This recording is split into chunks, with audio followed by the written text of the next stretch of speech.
নমস্কার, বড়দের প্রণাম, ছোটদের ভালোবাসার জন্য আজকে নতুন একটা ব্লগ শেয়ার করছি। আর তোমাদের সবাইকে স্বাগত সুজাতার সংসারে। আশা করি তোমরা অনেক ভালো আছো, আমরাও ভালো আছি।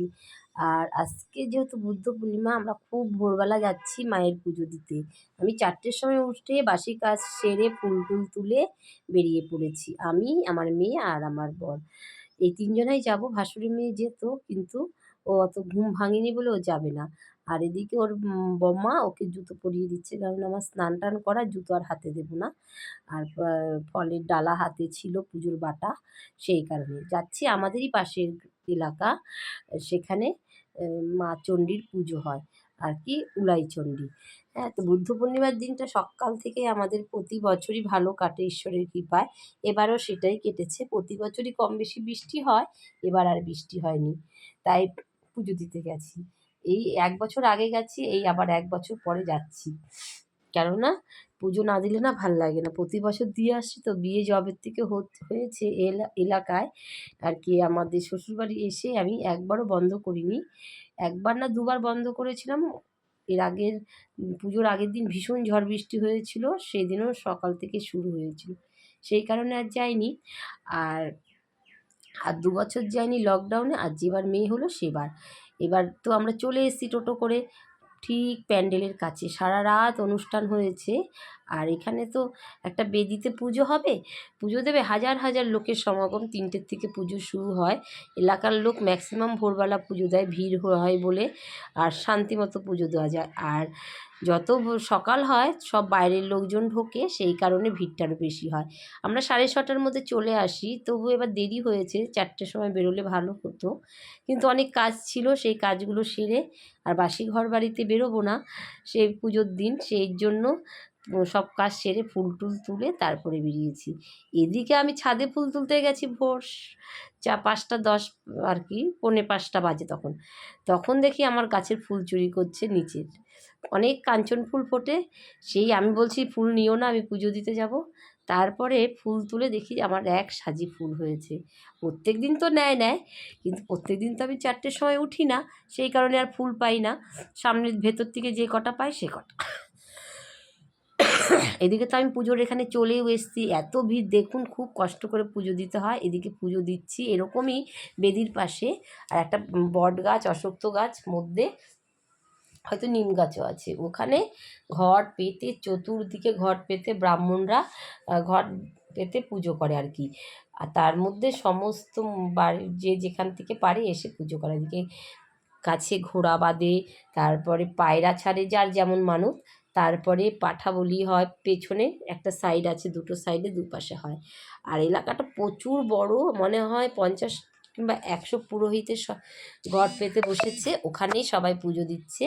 ঠাকুর এটাই জাগ্রত, 500 বছরের পুরনো হবে হয়তো, কিংবা তার আগের। কেননা এখানে আগে জমিদারদের বাস ছিল, সেই আমল থেকে এই পুজোর প্রচলন। তারপরে এখানে তো আজকে হচ্ছে, তারপরে সারাদিনই পুজো আছে বিন্দুবাসিনী, মানে মা দুর্গারও পুজো হবে। 3 দিন ঠাকুর থাকে সেটা, আর মেলা হয় 1 মাস মতো। তা এই মেলাটা ভেঙে গিয়েই ওখানে মেলা হবে। এদিকে তো আমার অঞ্জলি দেওয়া হয়ে গেল, আর আমার হাজব্যান্ড ভালো ভিডিও করতে পারে না, যেমন পেরেছে তেমন করেছে। আর এত ভিড়, আর বারে বারে মাইকিং করছিল, গয়নাগাটি, দামি অলংকার, তারপরে মোবাইল ফোন খুব সাবধান। সেই ভয়ে সেভাবে ভিডিও করতে পারছিলাম না, যদি হাত থেকে কেড়ে নেয় মানুষ। ওরা প্রচার করছিল মানুষ যে দুষ্কৃতীরা ঘুরে বেড়াতে পারে। হ্যাঁ, হতেই পারে, না হওয়ার কিছু নেই, যেহেতু হাজার হাজার লোকের সমাগম। এটা প্রতি বছরই হয়ে থাকে। সে আমার তো এদিকে অঞ্জলি দেওয়া হয়ে গেল। আমি এবার না ওখান থেকে বাটা কিনিনি, বাড়ির থেকে ফুল মিষ্টি, তারপরে 5 ফল সব নিয়ে এসেছিলাম। এবার ঠাকুরমশাইকে দক্ষিণা দিচ্ছি 11 টাকা। আর এদিকে আমার পুজোও হয়ে গেল, আর তোমাদেরকে ঠাকুরটা দর্শন করে দিই। দেখুন, গাছের মধ্যেই ঠাকুর, গাছের গোড়া দিয়ে সমস্ত ঠাকুর, আর সবাই এখানেই বিশ্বাস করে আসে। বলুন তো কেন? আর এই যে ঠাকুরটা না, এখানে অন্নপ্রাশন, জন্মদিনে সবাই পুজো দেয়, অন্নপ্রাশন হবে, তারপর নতুন মেয়ে জামাই বিয়ে করতে আসার আগে এখানে আসবে, ঠাকুর প্রণাম করে তারপরে বিয়ের পিড়িতে বলবে। নতুন বউ তো আসবেই, আর যখন মেয়ে জামাই বিদায় নেয় তখন এখানে প্রণাম করে শ্বশুরবাড়িতে যায়। এরকমই এটা এখানকার লোকেদের চল। আর হচ্ছে আরও একটা চল আছে এই পুজোর তো বৈশাখ মাসের পূর্ণিমাতে হয় বুদ্ধ পূর্ণিমা, তার আগের থেকে পালনি বলে ওটা। ওটা হয় ফাল্গুন মাসের, আর ফাল্গুন মাসের হচ্ছে মঙ্গলবার শনিবার। ওটা সবাই উপোস থেকে এখানেই আসে পুজো দিতে, সব এওরা নতুন পোশাকে। আর হচ্ছে পুজো করে কেউ ভাত খায় না, লুচি পুরি খায়, এরকমই নিয়ম। কেননা ওখানকার প্রচুর মহিলারা, আমার ছেলে যে স্কুলে পড়ে, মায়েরা সব এক জায়গায় বসতাম, তখন গল্প করতো এইভাবে। আর আমি একটা হার কিনেছি এখান থেকে। আর আমার হাজব্যান্ড বাড়ির জন্য জিলাপি নিল 500। মেয়ে একটা মাটির ঘর কিনেছে, আর কি ঘর, এই যে এই দোকান থেকে জিলাপি নিচ্ছে। আর পাশেই একটা বয়স্ক লোকের দোকান থেকে মাটির ভাঁড় নিল। মেয়ে তো পেয়ে খুব খুশি। মেয়ে আমার মেলাঘাটে গেলে কিছুই খায় না, ও না খেয়ে লোকজন দেখবে আনন্দ করে চলে আসবে, কিচ্ছু কিনতে চায়নি। আমি জোর করে একটা মাটির ভাঁড় কিনে দিলাম, তাও নেবে না। আমি কী নিবি, তো সবই আছে, তুই তো সেভাবে খেলিস না। ওর খেলা করার সময়ও পায় না, সেই কারণে খেলনা বাটি দিয়ে খেলে না। ওই মাটির হাঁড়ি কলসিগুলোকে কিনে দিয়েছিলাম, কিন্তু আমার খুব পছন্দ ছিল। একবার আমাদের এখানের মেলা হয়েছিল ওখান থেকে, কিন্তু ও নেবে না। তাই ওর ঘরটাই পছন্দ হয়েছে, ভাতটা সেটা নিয়েছে। একটা কি ওটা ডালিম না বেদানা এমন কিছু নিয়েছে, পয়সা জমাবে বলে। আর এদিকে আমরা পুজো টুজো দিয়ে কেনাকাটা করে বাড়ির পথে চলে আসছি। আর রোদও প্রায় উঠে গেছিলো, 6:30 বাজে। আর তাড়াতাড়ি আমাদের বাড়ি থেকে 30-35 মিনিট লাগে টোটোতে কিংবা বাইকে। আমরা বাইকে আসিনি, টোটোতেই এসেছি। প্রচুর লোক, বিভিন্ন এলাকা থেকে, যেমনি ট্রেনে ভিড় তেমনি টোটো আর 4 চাকা গাড়ি, দূর দূর থেকে আসে, অনেকের মানত থাকে। এবার নতুন একটা জিনিস দেখলাম, কি নদী আছে পাশে, চূর্ণী নদী, ওখান থেকে কিছুটা দূরে, অনেকটা দূরেই, ওখান থেকে ডন্ডি কাটতে কাটতে মায়ের স্থানে এসে পুজো দিয়েছে। এটা কখনো দেখিনি, এবারই দেখলাম। হয়তো হয়, আমরা সেভাবে সেই মুহূর্তে থাকি না বলে দেখতে পাই না। দেখুন প্রচুর লোক আসছে আর যাচ্ছে, অনেক ভোর থেকে শুরু হয়েছে। আর এদিকে দুধারে অনেক লিচু, তালের শাঁস, বিভিন্ন ধরনের, তারপর নার্সারি থেকে যে চারা বিক্রি হয় সেই চারা নিয়ে মেলা বসেছে। এটা ভোরবেলায় হয়, তারপরে বিকেল থেকে বিন্দুবাসিনীর মেলা হয়। ওটা হচ্ছে এলাকারই মেন যে বাজার, সেখানেই পুজো হয় মায়ের। ওখানে ওখানে মেলাটা বিশাল বড়, 1 মাস মতো থাকে।